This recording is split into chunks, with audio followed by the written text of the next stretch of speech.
Get robbed? No, we should catch him and take him. He lives an ordinary life. Shujaa Graham's favorite Sunday activity is to take his grandsons to the creek where he took his own children.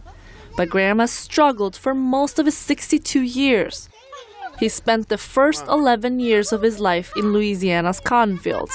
The next 7 he spent in and out of juvenile detention facilities. All my friends.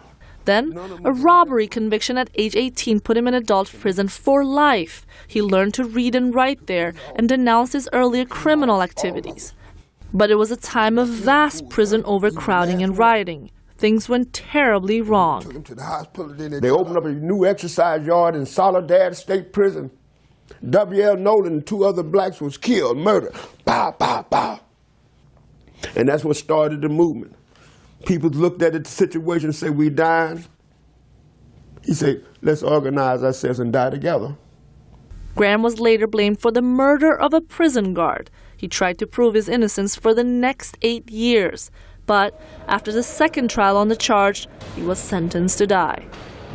Did I want to go to death row? No. But if I had to go to death row for my conviction, you damn right I'm going. All I wanted to do was be political and expose what was going on in prison. This is me here. Finally, after a 4th trial, he was acquitted of the murder, and his robbery conviction was also overturned. He was a nurse in the jailhouse. Since then, for 35 years, his mission in life has been to raise awareness about wrongful conviction. What has happened to me is over with and done. No one can bring those years back.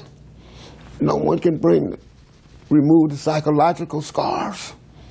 No one can remove the physical scars. But Shujaa Graham can go on and make sure what happened to him never happened to anyone else. Today, he does not look like a man who has faced execution, but his wife Phyllis says he's still struggling. It's been a long time now that we've been together, and he still suffers, and I think there's still really ways that he holds on to what that formative years of your 20s is your life, of how you look at the world. His were in prison and in death row and being tortured. Each and every day I wake up, death row is the first thing on my mind. I can look at my children and look at my wife and I say, what if California would have had their way? I wouldn't be here today. Just finished one torture and then Graham is an active member of Witness to Innocence, an organization that fights for total abolition of the death penalty. Last year, 43 prisoners were executed in the United States.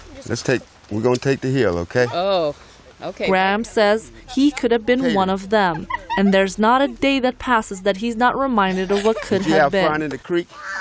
Tala Hadavi for VOA News, Washington. Y'all got wet, didn't you?